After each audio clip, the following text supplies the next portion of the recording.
नियम तब तक नियम होते हैं जब तक वे परखे न जाएं। नया नियम कभी लिखा नहीं गया था।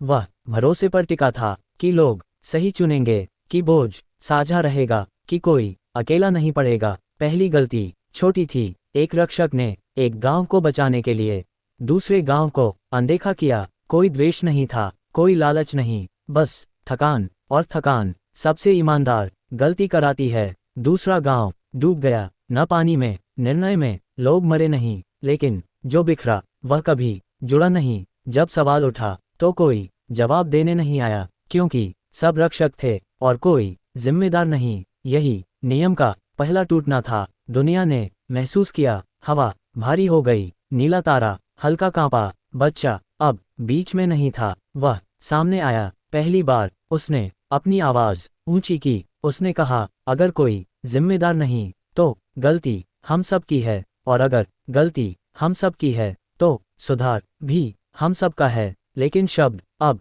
पर्याप्त नहीं थे। कुछ रक्षक डर गए, कुछ क्रोधित, कुछ ने कहा, अगर हमें दंड मिलेगा तो हम बोझ क्यों उठाएं। यही दूसरी दरार थी। नीले चांद का द्वार तेज कांपने लगा, क्योंकि पहली बार किसी ने पूछा, अगर संतुलन इतना कठिन है तो क्या उसे तोड़ देना बेहतर नहीं। उस सवाल ने हवा को चीर दिया। रात बहुत लंबी हो गई, और उसी रात एक रक्षक गायब हो गया। न मरा न हारा, बस चल दिया अपने साथ। थोड़ा सा संतुलन ले गया। सुबह दुनिया थोड़ी और झुकी हुई थी, और बच्चा ये समझ गया, यह अब सिर्फ नियम की कहानी नहीं, यह भरोसे की परीक्षा है। और भरोसा सबसे पहले टूटता है। गलती जब अकेली होती है तो सुधारी जा सकती है, लेकिन जब वह बढ़ जाए तो हथियार बन जाती है। दूसरे गांव की कहानी अब फुसफुसाहट नहीं थी, वह आरोप बन चुकी थी। किसान रक्षकों को देखने लगे जैसे देवता नहीं, सौदेबाज हों। कुछ बोले, अगर उन्होंने चुना तो भुगतेंगे भी। कुछ बोले, अगर सबने चुना तो कोई दोषी नहीं। और इसी बहस में सबसे जरूरी चीज गायब हो गई, दुख। जिस गांव ने खोया था वह अब सिर्फ उदाहरण था। बच्चा उनके बीच खड़ा था, उसने हर तर्क सुना, लेकिन हर तर्क में कुछ कम था, क्योंकि कोई यह नहीं कह रहा था, हमसे गलती हुई। रक्षक अब एक समूह नहीं थे, वे खंडों में बंटने लगे। कुछ नियम चाहते थे, लिखित, कठोर, कुछ पूरी आज़ादी। कुछ ने कहा, हमें फिर एक अकेला रक्षक चाहिए। यही सबसे खतरनाक विचार था, क्योंकि इतिहास यही दोहराता है। नीले चांद का द्वार अब कभी कभी खुलता, कभी बंद हो जाता, जैसे खुद असमंजस में हो। दूर एक आवाज गूंजी, जिसने संतुलन लेकर जाना चाहा, वह अभी भी चल रहा है, और जहां वह पहुंचेगा वहां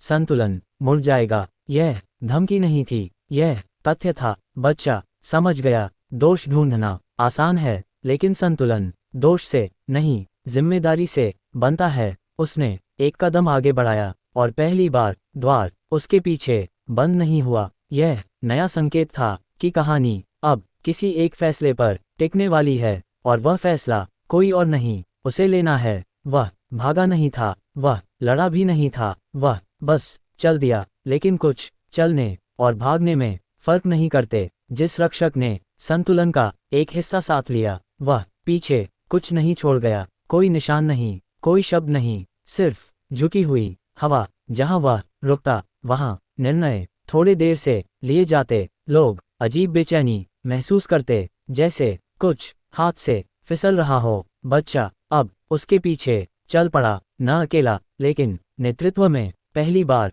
रक्षक किसी को फॉलो कर रहे थे। रास्ता सीधा नहीं था, कभी जंगल, कभी खाली मैदान, कभी ऐसे गांव जहां लोगों ने फैसले लेना छोड़ दिया था, क्योंकि निर्णय अब डराने लगे थे। बच्चा हर जगह एक ही बात महसूस करता, संतुलन कट रहा है, जैसे कपड़े का एक टुकड़ा खींच लिया गया हो। एक रात उन्हें पहली बार आवाज मिली, रक्षक की नहीं, दुनिया की। जमीन कांपी नहीं, आसमान न फटा, लेकिन हवा सवाल बन गई। अगर कोई संतुलन लेकर जी सकता है तो क्या बाकी लोग उसके बिना जी पाएंगे? यही सबसे बड़ा डर था। कुछ रक्षक पीछे हट गए। उन्होंने कहा, अगर वह खुश है तो उसे जाने दो। यही तीसरी दरार थी। बच्चा रुका, उसने पीछे देखा। पहली बार उसने समझा, ये यात्रा उसे नहीं, दुनिया को परीक्षा में डाल रही है, और दुनिया थक चुकी है। दूर एक पहाड़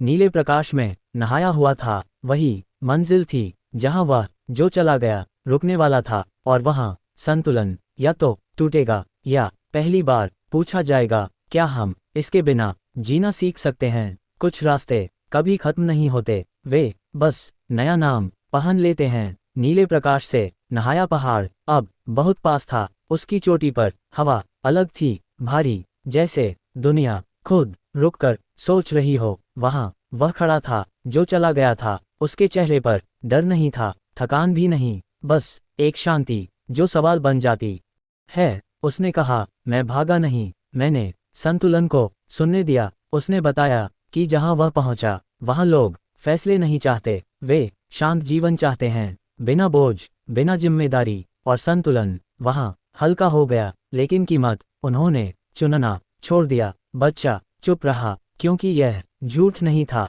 वह दूसरा रास्ता था। पहला रास्ता अब भी उनके पीछे था, साझा बोझ, गलतियां, दोष, थकान। दूसरा रास्ता यह जहां संतुलन कुछ चुनता है और लोग स्वीकार करते हैं। पहाड़ बीच में खड़ा था, दो दिशाएं, दो भविष्य। रक्षकों में फुसफुसाहट शुरू हुई। कुछ ने कहा ये बेहतर है, कुछ बोले ये गुलामी है। बच्चा अब केंद्र में था, वह जानता था ये चुनाव किया गया तो वापस नहीं लिया जा सकता। नीले चांद का द्वार पहाड़ के ऊपर उभरा, पूरा स्पष्ट, पहली बार इतना साफ, जैसे खुद उत्तर चाहता हो। बच्चे ने आंखें बंद की, उसने आर्यन को महसूस किया, और इस बार एक भावना आई, सावधान, क्योंकि हर बार जब दो रास्ते होते हैं तो एक आसान होता है, और आसान रास्ते हमेशा कहानी खत्म कर देते हैं। बच्चे ने आंखें खोलीं और आगे बढ़ा। किस दिशा में, यह अभी किसी को नहीं पता। कुछ चुनाव इसलिए मना किए जाते हैं क्योंकि वे गलत होते हैं, कुछ इसलिए क्योंकि वे हमेशा सही लगते हैं। बच्चा पहाड़ की चोटी पर रुका। दो रास्ते उसके सामने थे, एक दर्द से भरा, एक शांति से दर्द वाला रास्ता। साझा बोझ मांगता था, गलतियां स्वीकार करता था। शांति वाला रास्ता कुछ नहीं मांगता था, बस आज्ञा। और यही सबसे खतरनाक शब्द था। बच्चे ने वह किया जो नहीं करना चाहिए था। उसने द्वार से सवाल पूछा और द्वार ने जवाब दिया। यह पहली गलती थी, क्योंकि द्वार उत्तर देने के लिए नहीं बना था, वह चुनाव के लिए था। जैसे ही उत्तर मिला, हवा रुक गई, रक्षकों की सांसें अटकीं। द्वार एक पल के लिए सुनहरा हुआ, नीला नहीं, सुनहरा। और उसी पल पहला रास्ता धीरे धीरे धुंधला होने लगा। दर्द वाला रास्ता अब दिखाई नहीं दे रहा था, क्योंकि उत्तर हमेशा एक रास्ता खा जाता है। बच्चा घबरा गया, उसने पीछे देखा, लेकिन पहाड़ अब पीछे नहीं था। वह एक रेखा बन चुका था, जो पार की गई तो लौटने की जगह नहीं रहेगी। जो चला गया था, उसने आंखें झुका लीं। वह जानता था यह अंत नहीं है, यह नियंत्रण की शुरुआत है। दूर दुनिया हल्की सी सीधी हो गई। लोगों ने सुकून महसूस किया, कम डर, कम सवाल। और यही सबसे बड़ा खतरा था। नीले चांद का द्वार अब चमक नहीं रहा था, वह देख रहा था, और जो द्वार देखने लगे वे जल्द बंद हो जाते हैं। बच्चे ने आखिरी बार अपने अंदर एक आवाज सुनी, यह आसान है इसलिए गलत है। लेकिन अब बहुत देर हो चुकी थी। कुछ चीजें तब तक मजबूत लगती हैं जब तक वे सवाल न करने लगें। नीले चांद का द्वार अब सुनहरा नहीं था, उसकी चमक भारी हो गई थी, जैसे धातु जिसे ज्यादा मोल्ड कर दिया गया हो। द्वार किसी से कुछ नहीं कह रहा था, लेकिन हर किसी के अंदर एक आवाज धीमी होती जा रही थी। वह आवाज जो पूछती थी, क्या ये सही है। दुनिया शांत थी, खतरनाक शांत। शहरों में लोग हंस रहे थे, कम झगड़े, कम युद्ध, लेकिन फैसले अब किसी के नहीं थे। वे आते थे और माने जाते थे, जैसे मौसम। रक्षक अब जरूरी नहीं थे, क्योंकि संतुलन स्वयं निर्णय कर रहा था। और यही द्वार का टूटना था, क्योंकि द्वार का अर्थ था चुनाव, और जहां चुनाव नहीं वहां द्वार नहीं रह सकता। पहाड़ कांपा, लेकिन गिरा नहीं, वह झुक गया, जैसे सिर झुकाया हो। जो चला गया था घुटनों पर बैठ गया। उसने कहा, मैंने यह नहीं चाहा था, लेकिन यही होना था। बच्चा अब खड़ा नहीं रह पा रहा था। उसके भीतर दो आवाजें थीं, एक जो कहती ये सही है, दूसरी जो अब बहुत धीमी थी। नीले चांद का द्वार दरारों से भर गया, नीली रेखाएं सुनहरी परतों को चीरने लगीं। हर दरार एक सवाल था जो दबा दिया गया, और सवाल हमेशा वापस आते हैं। आसमान में नीला तारा टूट गया, एक तारा नहीं, संकेत। लोगों ने पहली बार अजीब खालीपन महसूस किया। शांति थी लेकिन अर्थ नहीं, और उसी पल द्वार गिर गया। कोई धमाका नहीं, कोई रोशनी नहीं, बस एक लंबी खामोशी, जिसके बाद दुनिया पहली बार पूरी तरह अकेली थी। द्वार गिरने के बाद दुनिया बदली नहीं, यही सबसे डरावनी बात थी। सूरज वैसे ही उगा, नदियां वैसे ही बहती रहीं, लोग काम पर गए, बच्चे खेले, सब कुछ ठीक लग रहा था, बहुत ठीक। लेकिन कुछ महसूस नहीं हो रहा था।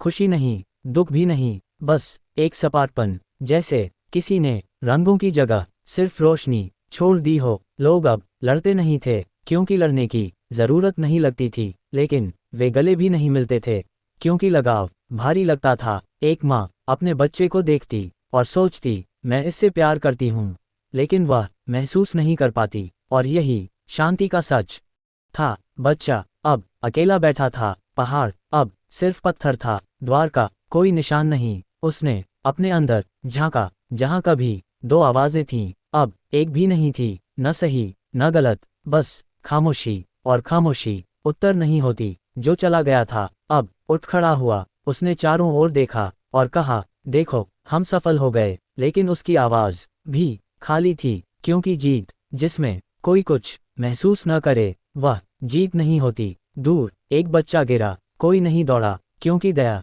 अब आदेश नहीं थी, वह विकल्प थी, और विकल्प अब बचे नहीं थे। तभी पहली बार कुछ टूटा, एक आदमी रो पड़ा बिना कारण, उसके आंसू गर्म थे, असहज। लोग रुक गए, उन्होंने उसे देखा, और पहली बार कुछ हिला, क्योंकि आंसू नियम से नहीं बहते, वे याद दिलाते हैं कि हम अभी जिंदा हैं। बच्चे ने उस आदमी को देखा, और उसके भीतर बहुत गहराई में एक हल्की सी चुभन हुई, दर्द कमजोर लेकिन असली। और उसी पल दूर कहीं नीला प्रकाश फिर झिलमिलाया, बहुत हल्का, जैसे किसी ने अंधेरे में आंख खोली हो। क्योंकि शांति अगर सच ना हो तो दर्द उसका पहला विरोध होता है। शांति तब तक सहने योग्य होती है जब तक वह यादों को न मिटाए। अब कुछ लोग याद करने लगे थे, पूरी यादें नहीं, बस टुकड़े। किसी को याद आया कि कभी वह किसी पर गुस्सा हुआ था और उस गुस्से में वह जिंदा था। किसी को याद आया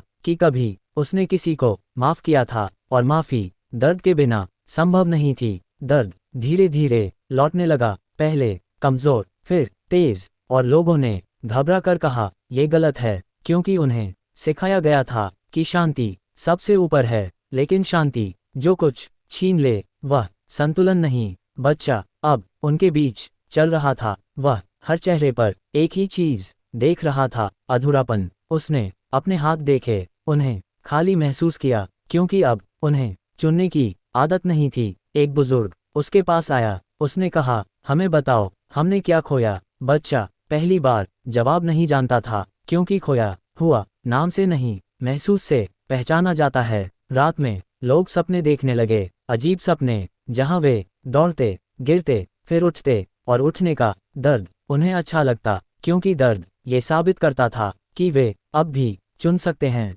नीले प्रकाश की झिलमिलाहट अब बार बार दिखने लगी, लेकिन वह द्वार नहीं था, वह एक दरार थी जो बंद नहीं होना चाहती थी। बच्चा उस दरार के सामने खड़ा हुआ, उसने पहली बार इच्छा की कि काश सब कुछ फिर से भारी हो जाए, क्योंकि भार मतलब अर्थ, और अर्थ मतलब जिम्मेदारी, और जिम्मेदारी मतलब हम। दर्द कोई बीमारी नहीं है, यह सबूत है कि हम अब भी महसूस कर सकते हैं। जब पहली बार लोगों ने दर्द को स्वीकार किया तो वे डर गए, क्योंकि शांति ने उन्हें सिखाया था दर्द दुश्मन है, लेकिन यह झूठ था। दर्द दुश्मन नहीं, वह चेतावनी है, वह स्मृति है, वह सीमा है। एक आदमी जिसने पहले रोया था अब खड़ा हुआ, उसने कहा, अगर मुझे दर्द महसूस होता है तो मैं जिंदा हूँ, और अगर मैं जिंदा हूँ तो मुझे गलत होने का हक है। भीड़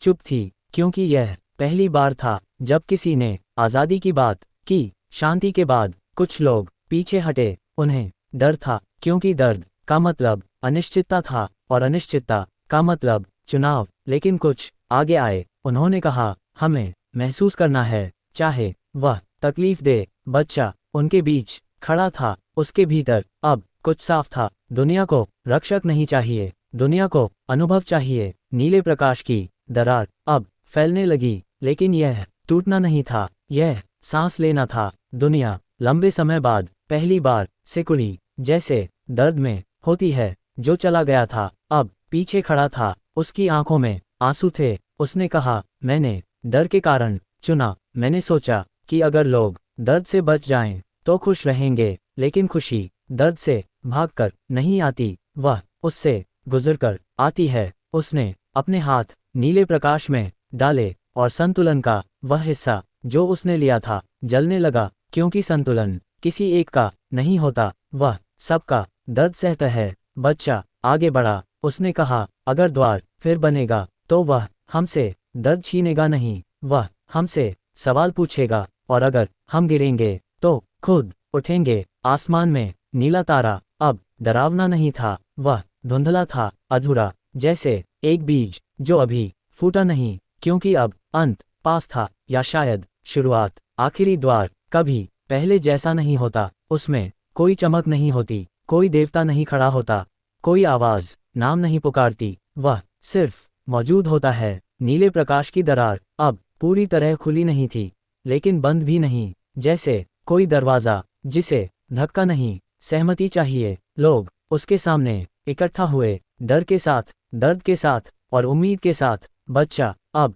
बच्चा नहीं था, और वह रक्षक भी नहीं बना, वह बस एक इंसान था जिसने दर्द चुना था। उसने आगे बढ़कर द्वार को छुआ नहीं, उसने पीछे देखा लोगों को और कहा, ये द्वार हमें न बचाएगा, न नियंत्रित करेगा, यह सिर्फ याद दिलाएगा कि हर बार जब हम चुनेंगे तो हम गलत भी हो सकते हैं, और यही हमारी आज़ादी है। द्वार धीरे धीरे घुलने लगा, कोई टूट नहीं, कोई धमाका नहीं, बस रोशनी हवा में मिल गई, जैसे सांस। नीला तारा अब तारा नहीं रहा, वह आसमान में फैल गया, रंग बनकर, भाव बनकर, और दुनिया पहली बार संतुलित नहीं थी, वह जीवित थी। लोग फिर लड़ेंगे, फिर रोएंगे, फिर गलतियां करेंगे, लेकिन अब कोई द्वार उनसे चुनाव नहीं छीनेगा, क्योंकि आखिरी द्वार बाहर नहीं होता, वह अंदर होता है। हर उस पल में जब हम दर्द से भागने की जगह उसे